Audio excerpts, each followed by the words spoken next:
Hi, నేను doctor Vivek శ్వాస hospital నుంచి.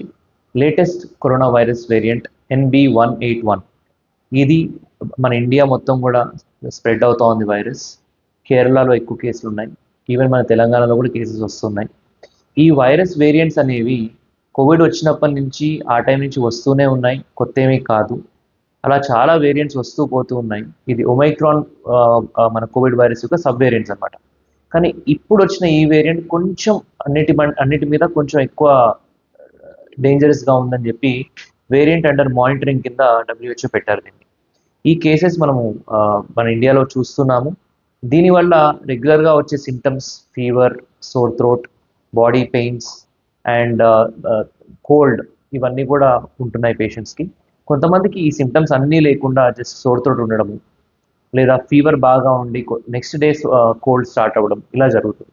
So everybody will have different symptoms. కానీ ఈ వైరస్ ఉంది. మీకు సిమ్టమ్స్ ఉన్నట్టయితే కనుక ఇప్పుడున్న ప్రజెంట్ పరిస్థితుల్లో టెస్ట్ చేయించుకోవడం ఉత్తమం. టెస్ట్ చేయించుకోండి. ఒకవేళ కోవిడ్ అయితే కనుక ఫస్ట్ ఐసోలేట్ అవ్వండి. ఎందుకంటే వేరే వాళ్ళకి ఇంకా స్ప్రెడ్ అవ్వకుండా. మీకు లేకపోయినా ఇంతకుముందు తీసుకున్న జాగ్రత్తలు: number 1 mask, number 2 hand washing, number 3 avoiding crowded places.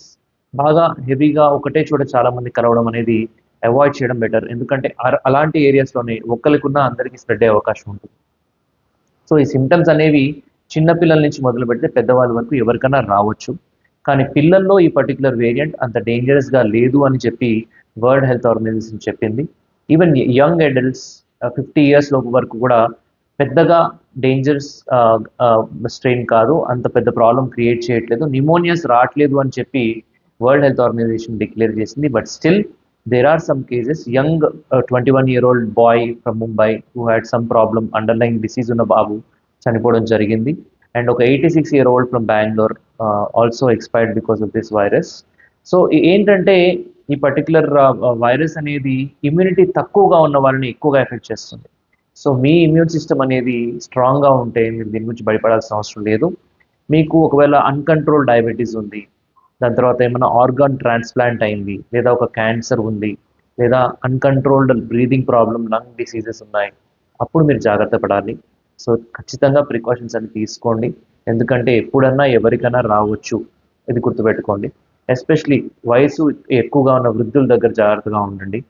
పిల్లలకి మాత్రం పెద్దగా డేంజర్ లేదు. ఇప్పుడు ఇంకా స్కూల్ స్టార్ట్ అవ్వలేదు, ఇంకొక 1-2 weeks మన తెలంగాణలో కూడా స్కూల్ స్టార్ట్ అవ్వబోతున్నాయి. సో స్టార్ట్ అయిన తర్వాత దీని యొక్క ప్రభావం ఇంకొంచెం ఎక్కువ ఉండొచ్చు అని యాంటిసిపేట్ చేస్తున్నాం. ఎందుకంటే యూజువలీ వైరసెస్ అనేవి పిల్లల థ్రోట్స్లో ఎక్కువగా ఉంటాయి అడల్ట్స్ కంటే కూడా. సో ఫాస్ట్గా స్ప్రెడ్ అయ్యే అవకాశం ఉంటుంది, because lot of people will meet at schools. So that is inevitable. And ఈ వైరస్ స్ట్రెయిన్స్ అనేవి ముందు వచ్చాయి, ఇక ముందు కూడా వస్తాయి. ఈ కోవిడ్ వైరస్ అనేది మనతో ఉంటుంది.